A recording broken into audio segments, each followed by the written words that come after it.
Miss, sorry po. Sorry po talaga. Hindi ko po talaga sinasadya. Sorry po, nadumihan ko po yung Oh, sapatos. my Lynette! Look what you did to that lady's designer shoes. It's so obvious designer shoes yan. Mas mahal pa yan sa buhay mo. Miss, sorry. Hindi ko po talaga sinasadya. Lilinisin ko na lang po yung sapatos ninyo. Ay nako, miss, alam nyo, she's a concessionaire here at the canteen. Why don't you report her, no? Para magka-sanction siya at mapalayas na yan dito sa ospital na to. Tama. Miss, sorry. Hindi ko po talaga sinasadya. Don't worry.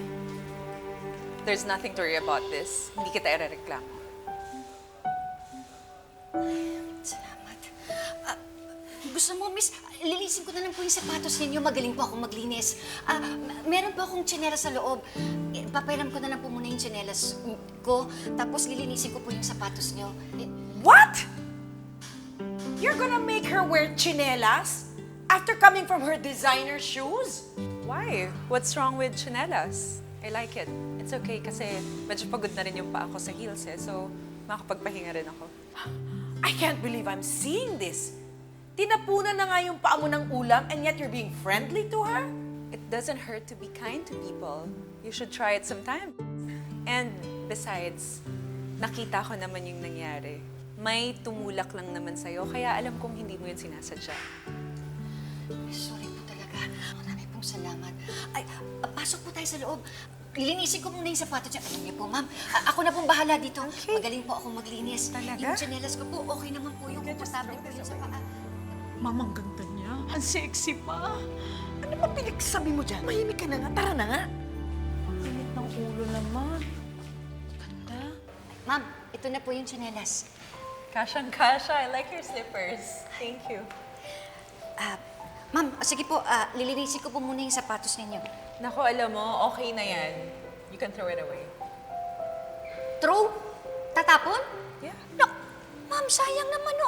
Naku, ang ganda-ganda nitong sapatos ninyo, tsaka mukhang mamahalin talaga eh. Naku, ma'am, lilinisin ko lang to, magmumukhang bago na kagad to.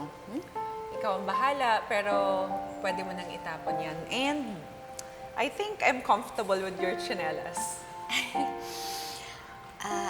Ma'am, maiba lang po ako Bakit po kayo nandito sa Apex? Meron po kayong dinadalaw dito? Actually, pasyente din ako. I'm just supposed to visit my driver na aksidente kasi. And then, I felt something, so hindi na ako pinaalis ni Dr. Tanyag. Si Doc RJ po yung doktor ninyo? You know him? Ay, naku ma'am.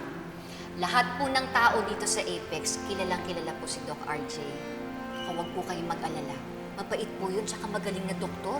You're in good hands po. I know. And you know what? Magaan ang loob ko sa'yo. I feel like we're gonna be friends. Ay, naku ma'am. Ganyan din po yung nararamdaman ko. Feeling ko magiging close tayo. Ay, sige po ma'am, lilinisin ko po muna to Okay, but- Andyan lang kayo.